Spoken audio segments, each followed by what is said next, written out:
seulement de diffusion, mais pas uniquement de diffusion, d'organiser des débats autour des films, autour de la cinéphilie, et aussi tout ce que peut générer le cinéma, de débats sur la politique, la société en général. Et c'est le travail qu'on essaie de faire au Café des Images. Je démarre doucement, mais je vais monter au fur et à mesure des questions que vous allez me poser. Voilà, je ne sais pas si c'était une première réponse. Bonjour. Oui, en effet, j'ai hérité ces beaux établissements, voilà, La Roche-sur-Yon de Yannick, donc, qui était à l'origine de la réouverture de ce cinéma qui a été fermé pendant un bon moment. Et effectivement, je rejoins Yannick dans l'idée qu'effectivement l'identité de la salle RSC ne se limite pas à montrer des films, même si c'est évidemment l'activité principale, mais c'est tout le travail qu'on fait autour du film, que ce soit un travail critique, un travail vraiment de médiation en quelque sorte, parce que les films n'arrivent pas, voilà, comme des vaisseaux spatiaux comme ça, de rien. Il y a un travail qui est fait sur la création de l'attente, sur la mise à disposition du matériel, sur la communication, c'est-à-dire créer l'envie aussi de découvrir un cinéma qui n'est pas porté par des outils de promotion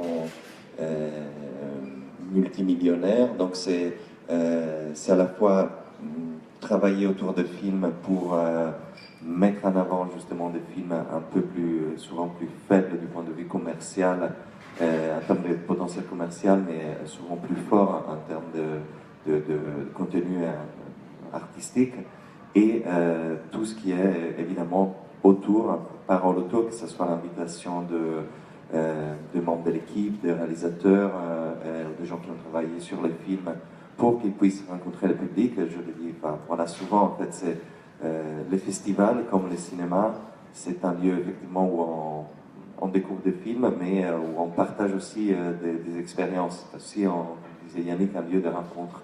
Et la salle en fait, d'art et essai se prête particulièrement, vu souvent l'élasticité qu'on peut avoir par rapport à des structures plus rigides comme des multiplex, de dialoguer avec les tissus voilà, locaux dans lesquels les cinémas se trouvent.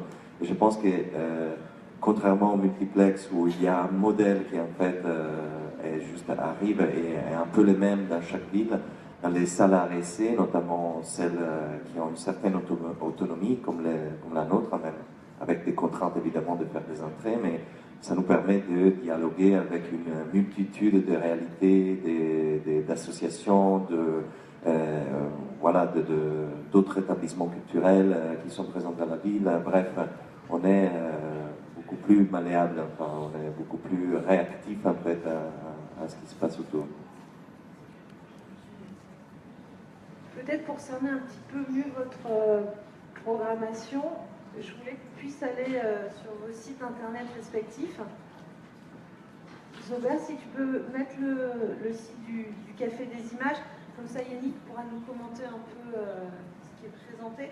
Je lisais il n'y a pas tellement longtemps dans le bilan du CNC sur l'activité 2015 qu'en fait il y avait 13 nouveaux films qui sortaient en moyenne chaque semaine. Donc là, on va voir un peu au regard de ce que vous avez pu chacun programmer cette semaine. Enfin, pour Paolo, évidemment, la semaine, elle est occupée par l'édition du festival, mais on va pouvoir naviguer sur le site.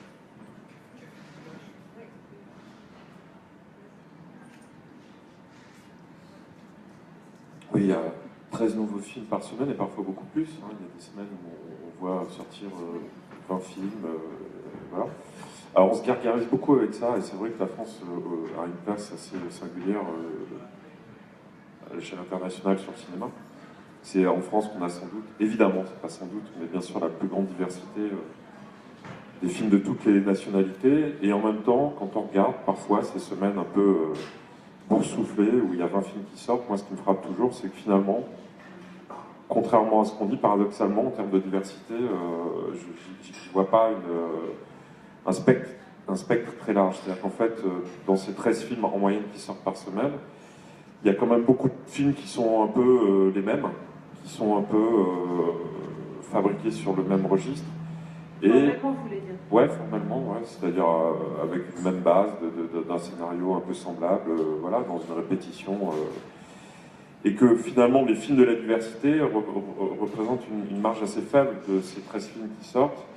Et que ces films-là, ces quelques films, s'il y en a en moyenne, alors là, je ne sais pas, mais un ou deux par semaine, puis c'est très subjectif de dire ça de toute façon, mais qui représentent véritablement des propositions un peu différentes de cinéma.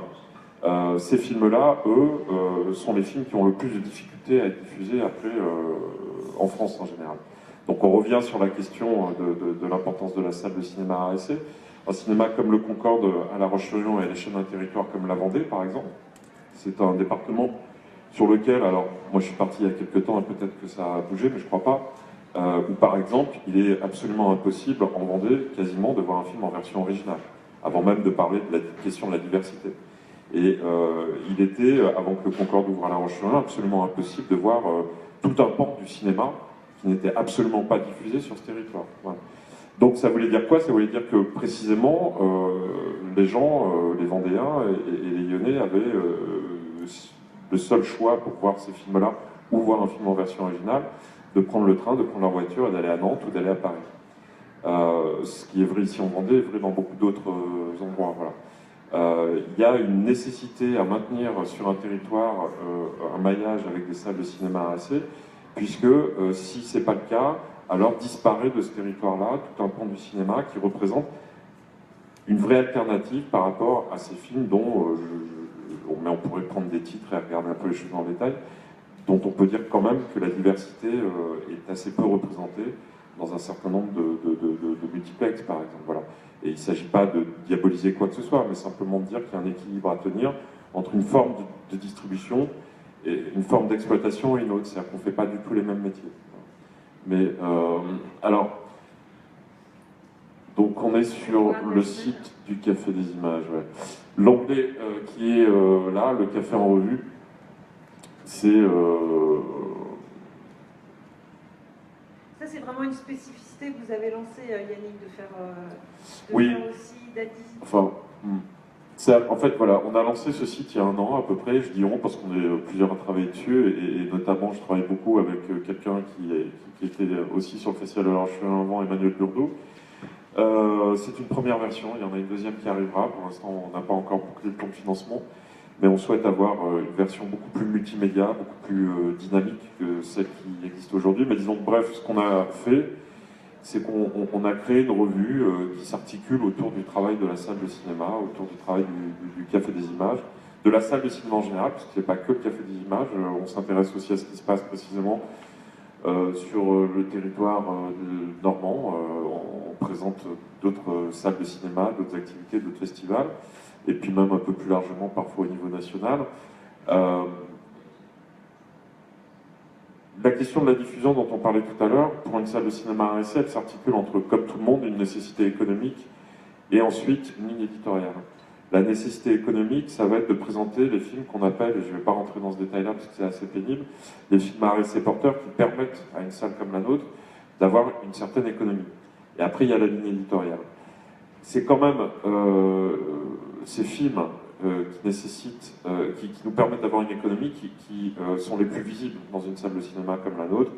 C'est France, c'est le film de Xavier Dolan, c'est, comme le disait Paolo tout à l'heure, des films extrêmement médiatisés, donc de toute façon, avant même qu'ils arrivent à l'affiche de nos cinémas, ils ont une grande visibilité.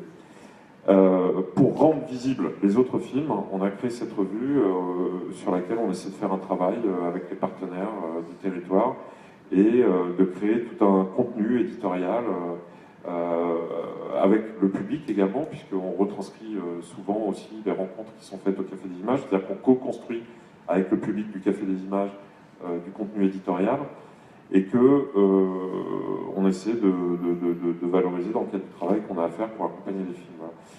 Voilà. Les films qui font l'économie d'une salle de cinéma comme la nôtre sont des films qui désormais, dans une ville comme Caen, je vais essayer d'être très bref là-dessus, le Xavier Dolan, il sort dans une ville comme Caen qui n'est jamais qu'une ville de 130 000 habitants, hein. Ici c'est 50 000 je crois, sur 4 copies.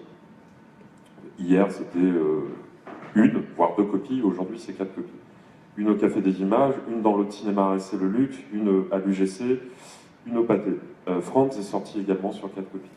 Bon, je passe les questions économiques et les problèmes que ça pose, mais en termes d'identité, ça pose aussi d'autres problèmes. C'est-à-dire qu'à un moment donné, la question de la diffusion devient une problématique. Pourquoi les gens vont venir voir le film plutôt chez moi qu'au Pâté, FGC ou ailleurs? Bon. Ce qu'on sait de façon certaine dans le métier qui est le nôtre, l'exploitation, c'est que donc une salle de cinéma ne peut plus se construire, se structurer uniquement sur la question de la diffusion. Donc aujourd'hui, on mène au Café des Images une réflexion un peu globale sur les films qu'on montre, la façon qu'on a de montrer les films, le travail éditorial qu'on peut faire autour, et c'est avec la revue qu'on essaie d'avancer sur cette question-là, et aussi d'autres questions qui n'ont pas a priori à voir avec le cinéma, mais qu'est-ce que peut être une salle de cinéma RSC aujourd'hui? Alors nous, c'est par exemple, c'est aussi un restaurant, c'est aussi un bar, c'est un lieu de convivialité qui nous permet d'avoir une identité et qui permet aussi aux gens qui fréquentent les salles de cinéma d'avoir plusieurs raisons de venir chez nous plutôt qu'ailleurs. Il y a la façon, sans doute, qu'on a de les recevoir, mais il y a aussi qu'est-ce qu'on trouve une fois qu'on arrive dans ce cinéma-là. Et vraisemblablement, on peut parier qu'à très court terme, les salles de cinéma qui, dans leur architecture, n'auront pas la possibilité de développer autre chose qu'une relation de diffusion, et de développer donc des espaces de convivialité ou d'autres activités, vont avoir beaucoup de difficultés à continuer à attirer des publics. Voilà. La revue, et je termine avec ça, est donc une revue qui a vocation à devenir multimédia bientôt, qui évidemment traite des films qui sortent dans nos salles de cinéma, mais on s'est dit avec Emmanuel Burdeau quand on l'a lancé, et c'est pas encore tout à fait le cas, mais on y travaille, que s'intéresser uniquement à des films produits pour la salle de cinéma aujourd'hui était sans doute une erreur, puisque le spectre du cinéma est beaucoup plus large que ça. Donc on travaille sur les films qui sortent dans nos salles, on travaille sur la question des séries, on travaille sur tout ce qui peut avoir une porosité avec le cinéma, on a fait des choses sur le jeu vidéo, la narrativité dans le jeu vidéo, qu'est-ce que c'est que d'être spectateur, acteur d'un jeu vidéo, et on essaie d'embrasser un spectre aussi large que tous les régimes d'image qui peuvent aujourd'hui exister également sur Internet. Voilà, mais c'est encore en construction.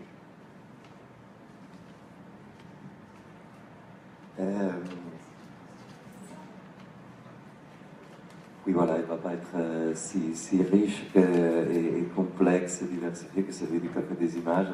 Notre site est plutôt minimaliste, je pourrais dire par choix, mais c'est pas comme ça. Voilà, on a quelques contraintes budgétaires qui ne nous permettent pas voilà, de développer davantage et de le maintenir surtout parce que c'est pas juste la création du site, c'est tout le travail qu'il y a derrière, tout le travail justement éditorial et sur les textes, sur le contenu, c'est un travail énorme qui fait encore des images. On a une équipe plus réduite et voilà, on travaille autrement. Donc le site n'est pas, je crois qu'il n'est pas très représentatif dans le sens où il donne effectivement toutes les informations qu'il y a à donner. Mais les travaux qu'on fait avec toutes les associations, tous les établissements culturels et les idées qu'on peut mettre en place ont juste voilà, une mention sur le site, mais ne sont pas développées.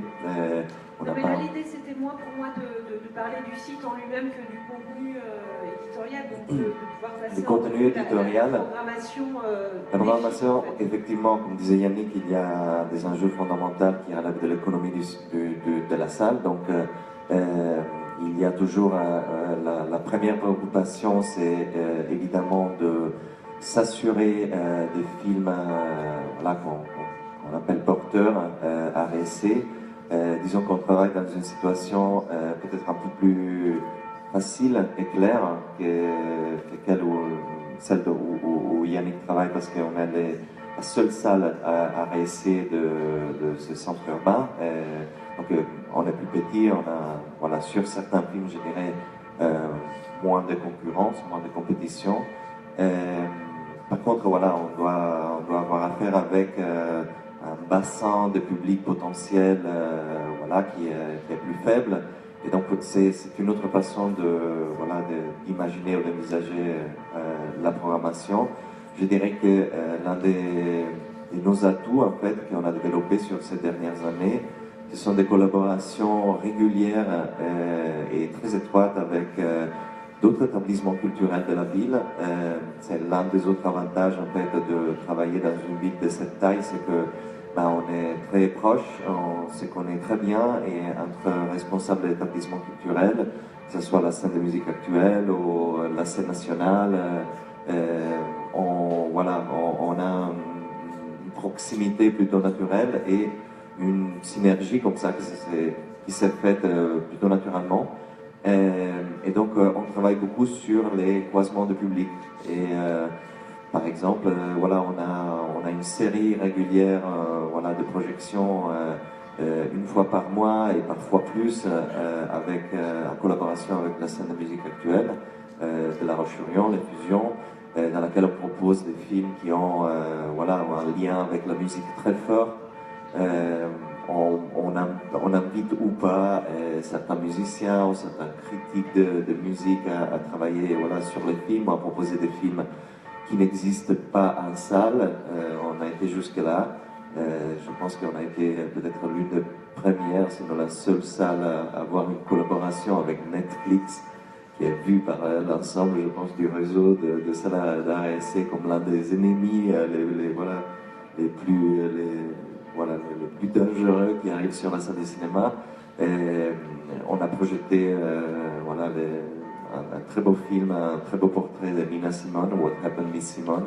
Et c'était voilà, une façon d'intéresser, la salle était pleine, et c'était une projection gratuite, parce que c'était la condition de Netflix, mais là, on a senti qu'en fait, il y avait une quantité de gens qui n'avaient jamais mis pied au Concorde, qui n'étaient vraiment pas familiers, et qui sont répartis avec la brochure programme du cinéma entre les mains. Et voilà, c'est ces genres de gestes, d'actions qu'on va faire pour gagner un nouveau public. Et ça, c'est quelque chose qu'on fait pas seulement avec la scène de musique actuelle, mais avec voilà, pluralité d'interlocuteurs.